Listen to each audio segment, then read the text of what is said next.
Assalamualaikum semuanya. Kami dari kelompok 8 yang beranggotakan saya Indah Punatasari. Saya Nika Nadia. Saya Nana Zumeda Ihsan. Di sini kami akan mempresentasikan hasil diskusi kami tentang CBA, Cost Benefit Analysis. Simak penjelasannya ya. Pengertian CBA yaitu merupakan suatu teknik yang paling umum untuk menghitung biaya, cost, dan keuntungan atau manfaat benefit dalam suatu proyek teknologi informasi. CBA atau analisis manfaat biaya ialah mengukur dan membandingkan biaya penyelenggaraan dua program kesehatan di mana outcome dari kedua program tersebut berbeda.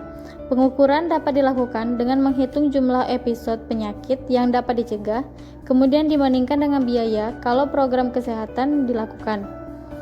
Makin tinggi rasio benefit cost, maka program makin menguntungkan. Metode ini juga digunakan untuk meneliti pengobatan tunggal. Kegunaan dari CBA ini yaitu untuk mencari alternatif yang paling menguntungkan. Tujuan CBA yaitu menentukan apakah merupakan suatu investasi yang baik. CBA juga bertujuan untuk memberikan dasar untuk membandingkan suatu proyek, termasuk membandingkan biaya total yang diharapkan untuk mengetahui apakah keuntungan melampaui biaya serta beberapa banyak.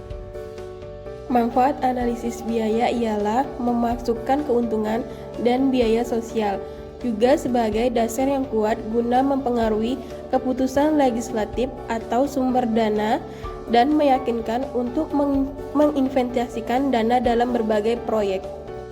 Langkah-langkah yang harus dilakukan dalam melakukan CBA adalah sebagai berikut. 1. Identifikasi alternatif dan intervensi yang akan dianalisis. 2. Identifikasi biaya dari masing-masing alternatif atau intervensi. 3. Menghitung total biaya dari masing-masing alternatif atau intervensi. 4. Mentransformasi manfaat dalam bentuk uang. 5. Menghitung total benefit atau manfaat. 6. Melakukan analisis untuk menentukan pilihan dari alternatif atau 7. Intervensi yang paling menguntungkan. Dan ada juga kelebihan dan kekurangannya. Yang pertama kelebihan itu yang pertama dapat mengukur efisiensi ekonomi atau ketika satu pilihan dapat meningkatkan efisiensi, pilihan tersebut harus diambil. Yang kedua, tidak hanya membantu mengambil kebijakan untuk memilih alternatif terbaik dari pilihan yang ada. Yang dalam hal ini pemilihan alternatif terbaik dilakukan berdasarkan alasan perbandingan antara life cycle benefit dengan biaya yang dikeluarkan, dan melainkan juga dapat membandingkan alternatif tersebut. Yang ketiga, dapat mengontrol perkembangan dari proyek yang bersangkutan pada tahun-tahun ke depan. Yang keempat, dapat mengkuantifikasikan biaya dan manfaat yang bersifat kualitatif maupun intangible. Yang kelima, merupakan alat yang berharga dalam pengambilan keputusan. Nah, hal ini berguna karena memberikan titik awal dari mana untuk memulai evaluasi proyek. Ada pula kekurangannya. Yang pertama yaitu penghitungan ekonomi untuk public good dengan menggunakan CBA sulit untuk dilakukan.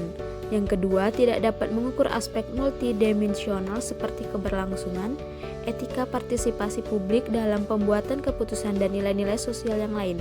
Dan yang terakhir, CBA juga lebih berfungsi memberikan informasi kepada pengambil keputusan, tapi tidak dengan sendirinya membuat keputusan. Nah, di sini ada contoh cost benefit analysis, yaitu misalnya sebuah rumah sakit ingin membandingkan obat yang diberikan pada pasien dalam mengatasi hipertensi. Analisis cost benefit menunjukkan hasil sebagai berikut. Di sini ada obat A dan obat B. Total cost atau biaya obat A sebesar 90.000. Total benefit atau keuntungannya 120.000. Dan benefit cost-nya 120.000 per 90.000. Di sini ada net benefit-nya, yaitu total benefit keuntungan dikurang dengan total cost biaya, yaitu sebesar 90.000, dapatkan hasil 30.000. Dan begitu juga sebaliknya dengan obat B. Maka dari perhitungan di atas, keduanya memberikan rasio benefit cost besar dari 1 dan net benefit yang positif. Namun, obat B memberikan keuntungan lebih dibandingkan obat A. Thank you for watching.